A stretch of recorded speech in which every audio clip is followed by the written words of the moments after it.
મારો દિવસ અંતર્ગત આપણા દિનચર્યા વિશે થોડી ચર્ચા કરીએ। દિનચર્યા મતલબ દિવસભર કઈ કઈ પ્રવૃત્તિ કરીએ છીએ। સૂર્ય ઉગે એટલે સૂર્યોદય કહેવાય કે સૂર્ય ઉગે એટલે સૂર્યનો ઉદય તો સૂર્યોદય કહેવાય। સૂર્ય આથમે એટલે સૂર્યાસ્ત અસ્ત થઈ જાય।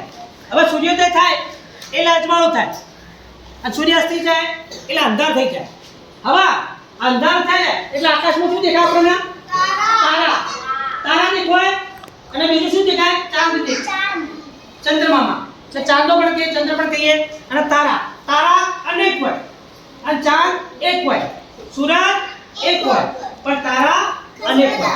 તો આ આના પરથી મને કોઈ ગીત તમને લઈ સંભળાવું છું। બાળક ઈચ્છા સાંભળજો। સૂરજ એક ચાંદા એક તારે અનેક सूरज एक चांदा एक तारा अनेक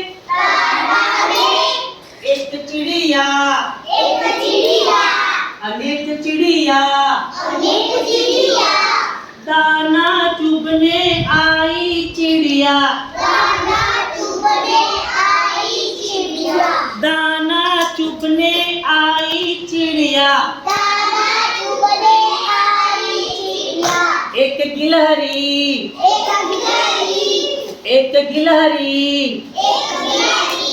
अनेक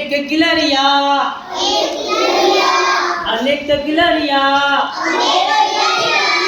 दाना चुभने आई गिलहरी सूरज एक चांदा एक तारे अनेक। ખબર પડી ગઈ દિનચર્યાની કે ભાઈ દિવસ ઉગે એટલે સૂર્ય ઉગે એટલે દિવસ થાય અને સૂર્ય આથમી જાય આ સુધી જાય એટલે અંધાર થાય। તો અંદર આપણે રાતે આકાશની અંદર તારા જોવા મળી અને ચંદ્રમાં ચાંદ જોવા મળે। તારા તો બહુ જ પ્રમાણમાં જોવા મળી। જેમ ચાંદ હોય એક જ સૂરજ એક ચાંદ એક એ રીતે આપણે એકમ દસની મારા દિવસની અંદર આપણા આખા દિવસની અંદર ચર્ચા કરવાની છે। શું કરવાની ચર્ચા?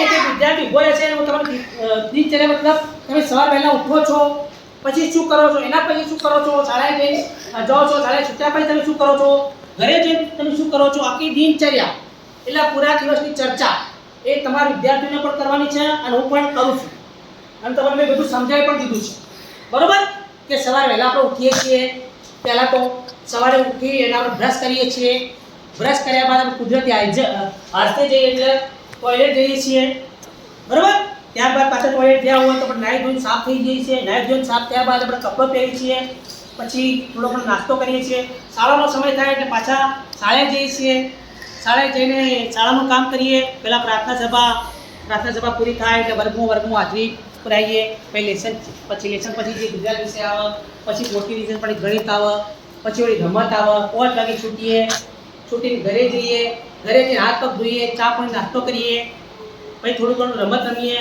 થોડો ઘણો નાસ્તો કરીએ પાછો ફરીથી 8 વાગી એટલે તમે લેસન બાકી હોય તો કરી નાખો હોમવર્ક પાછું જમવા બેહો જમી કદાચ તમે થોડી ઘણી ટીવી જુઓ સમાચાર જુઓ અને ત્યારબાદ 9 વાગી એટલે તમે શાંતિથી પછી સૂઈ જાઓ અને કહેવાય દિનચર્યા મતલબ આખા દિવસભર કઈ કઈ પ્રવૃત્તિ આપણે કરીએ છીએ તમે બાળકો છો હું છું હું કઈ પ્રવૃત્તિ કરું છું તમે કઈ પ્રવૃત્તિ આ બધી પ્રવૃત્તિઓ આપણે યાદ રાખવાની છે અને એના વિશેનો એના સલંકા એકમ 10 મારા દિવસ એટલે કે મારો આખો પૂરો દિવસ 24 કલાકનો એક દિવસ આવે 24 કલાક એટલે એક દિવસ થાય કેટલા કલાક 24 કલાક એટલે એક દિવસ થાય એ તો ખબર તમને એ દિવસ દરમિયાન આપણે શું કર્યું આપણે જોવાનું અને એક નોટ હોય તો નોટમાં તમને જેવું આવડે એવું નોંધવાનું બરોબર બસ